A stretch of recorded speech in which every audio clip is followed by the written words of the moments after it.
你每日瞓幾多個鐘先？係咪成日覺得周身無力，無端白事覺得好焦慮？就算做身體檢查冇驗出啲咩頭暈身熱，都總係覺得身體有啲唔妥。我哋現代人慣咗頭痛醫頭，腳痛醫腳，將個身體當做一部壞咗先至去整嘅機器，點不知咁樣做緊，其實係靜悄悄咁透支緊你生命嘅底線。早喺2000幾年前，老祖宗就已經為我哋留低咗一部生命最高級嘅使用說明書《黃帝內經》。佢唔單止教你點樣醫病，仲教你點樣唔生病。如果你而家正處於身心都頂唔順，或者身體奀到死嘅邊緣，請你一定要實實在在咁睇完今期呢條片。《黃帝內經》俾人稱為醫家之宗，係中國現存最早嘅醫學典籍。佢唔係單純嘅醫學理論，佢就好似一部關於生命嘅百科全書，一部蘊含住深刻東方智慧嘅生活方式說明書。佢唔係教你點樣頭痛醫頭，腳痛醫腳，而係教你點樣觀察天地，審視自己嘅內心，從而去理解生命嘅根本規律。喺生活節奏咁快同埋充滿焦慮嘅今日，重新去讀呢部古老嘅經典，就好似為我哋浮躁嘅內心揾到一處寧靜嘅源頭，為我哋疲憊嘅身體揾返同大自然和諧共振嘅頻率。下面就等我哋一齊開始閱讀《黃帝內經》呢本書。第一部分，天人合一，生命嘅宏大坐標。我哋現代人成日將自己同大自然分開，住喺石屎森林入面，望住人造嘅光源，唔記得咗日出日落，忽略咗春去秋來。但係《黃帝內經》一開篇就為我哋樹立咗一個宏大而又樸素嘅宇宙觀，嗰個就係天人合一。佢話人以天地之氣生，四時之法成。意思即係話人嘅生命係由天地之氣所發生出嚟嘅，我哋身體嘅節奏規律係跟從住四季嘅法則而形成嘅。我哋唔係孤立嘅個體，而係整個宇宙大生命體之中嘅一粒細胞。天地嘅呼吸就係我哋嘅呼吸，四季嘅交替就係我哋身體嘅變化，順應佢就可以健康長壽。所以話順之則生，違背佢就會百病叢生。正所謂逆之則死，咁樣究竟點樣去順應呢？書入面四氣調神大論嗰篇就俾咗一份好詳盡嘅四季生活指南我哋。春天夜臥早起，廣步於庭，被發喚形，以使自生。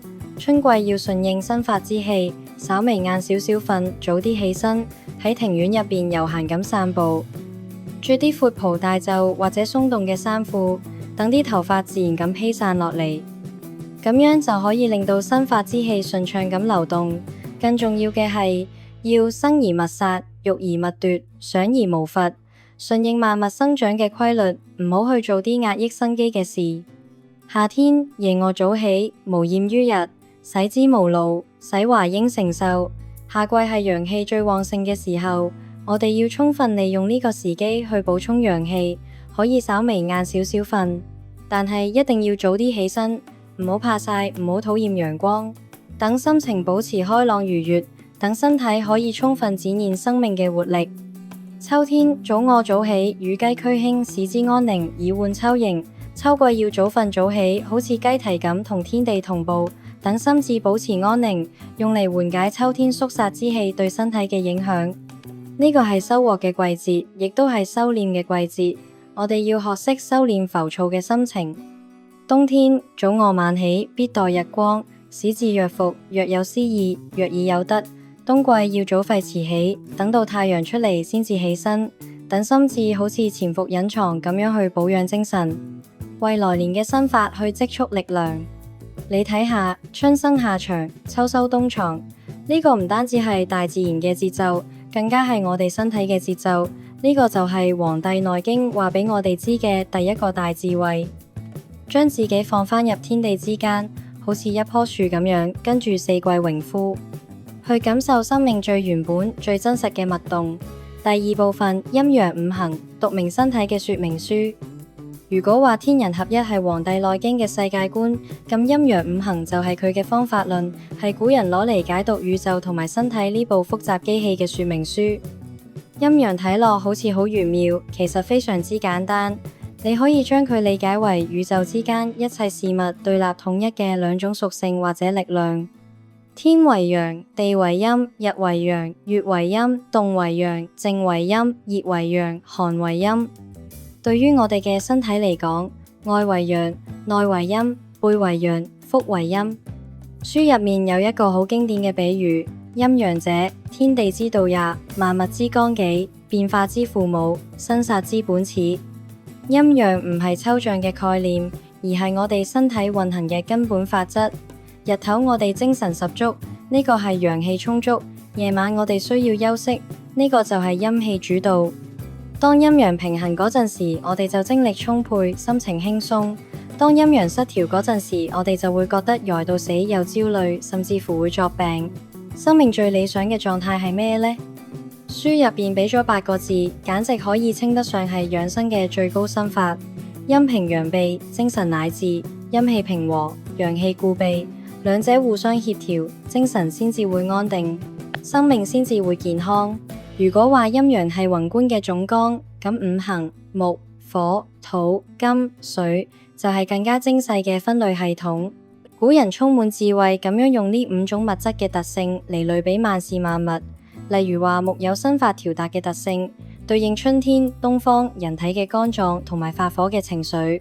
咁樣一嚟，一個睇落好似大纜都扯唔埋嘅世界，就俾一張無形嘅網連繫咗起嚟。例如《今季真言論篇》入邊講：東方色清，入通於肝，開竅於目，發之為怒，怒傷肝，悲勝怒。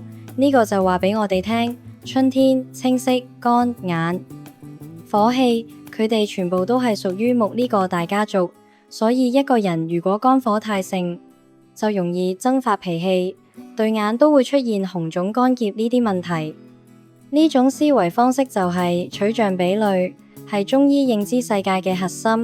佢唔係死咕咕嘅解剖學，而係一種動態嘅、充滿聯繫嘅、富有詩意嘅生命哲學。佢話俾我哋知，身體嘅每一個信號都唔係孤立嘅。你面上面嘅面色，你鍾意食嘅味道，你成日有嘅情緒，都喺度靜靜雞咁話俾你聽你五臟六腑嘅故事。讀得明呢本陰陽五行嘅說明書，你就可以成為自己身體最敏銳嘅觀察者。第3部分，形神合一，情緒先至係最好嘅靈丹妙藥。現代醫學成日將身體睇做一部精密嘅機器，邊件零件壞咗就去整或者換咗嗰件佢。但係《黃帝內經》就話俾我哋知，人絕對唔單止係一具軀殼，我哋係形同神嘅統一體。形係我哋嘅身體，神係我哋嘅精神意識同感情，兩者密不可分，一定要形與神俱，先可以盡終其天年。喺呢兩者之中，《黃帝內經》更加強調神嘅主導作用。書入面有一句發人心省嘅說話：得神者昌，失神者亡。一個人嘅精神狀態決定咗佢嘅生命係走向繁盛定係走向衰亡。喺《靈蘭秘典論篇》入面，作者用咗一個非常之生動嘅比喻，將我哋嘅臟腑比喻做一個國家嘅組織機構，其中心者，君主之官也，神明出焉。心就係我哋身體呢一個王國嘅皇帝，所有嘅智慧精神活動都係由佢主宰。肺係相輔之官，就好似宰相咁輔佐皇帝，幫手調節。肝係將軍之官，負責謀慮決斷。脾胃係倉拿之官，負責後勤補給。一個國家如果皇帝英明，咁百官就會各司其職，國家必然安定昌盛。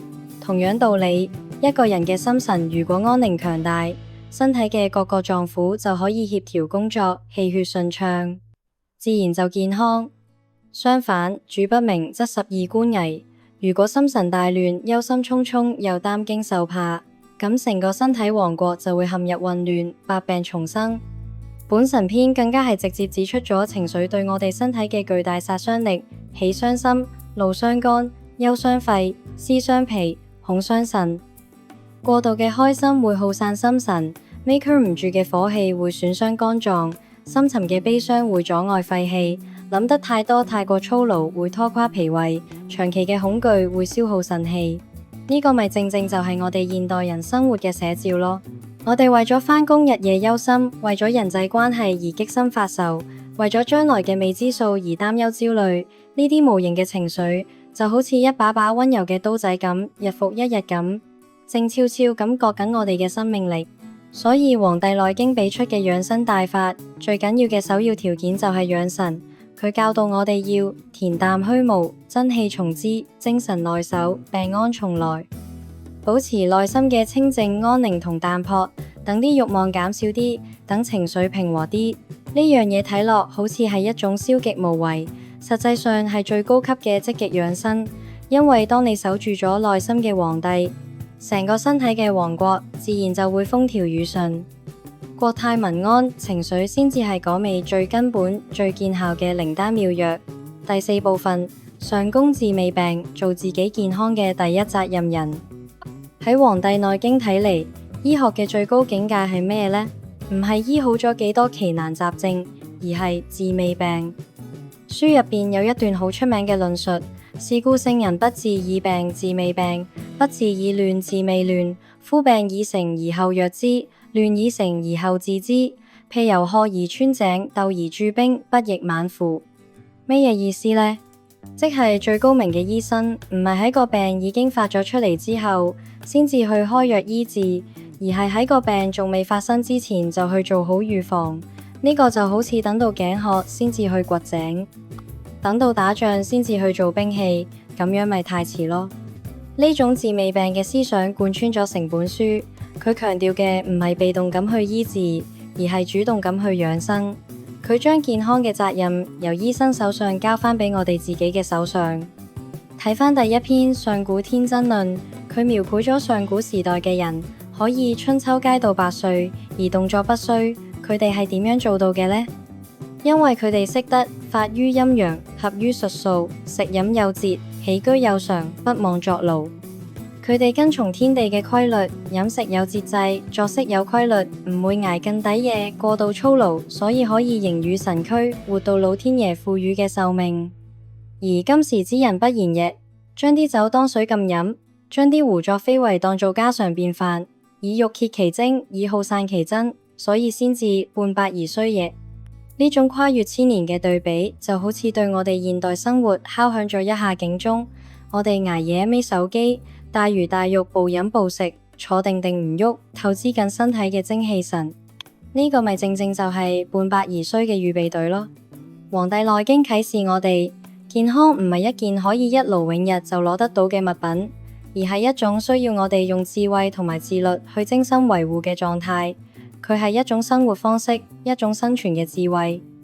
好啦，呢本書嘅內容今日就分享到呢度。《黃帝內經》與其話係一部醫書，不如話係一部教人點樣好好咁活落去嘅說明書。佢用天人合一嘅宏大視角，教識我哋敬畏大自然，用陰陽五行嘅樸素哲學，教識我哋睇得明自己嘅身體，用形神合一嘅生命觀，教識我哋安頓自己嘅內心，用治未病嘅智慧，教識我哋掌握自己人生嘅主動權。佢就好似一位充滿智慧嘅老人家，跨越千年，喺我哋耳邊細細聲咁叮囑：生命係一場順應大自然嘅旅程，最好嘅醫生永遠都係你自己。最後分享書入邊嘅一句說話嚟結束今日嘅閱讀：恬淡虛無，真氣從之，精神內守，病安從來。對於呢句說話，你哋點睇啊？歡迎大家喺下面留言交流下。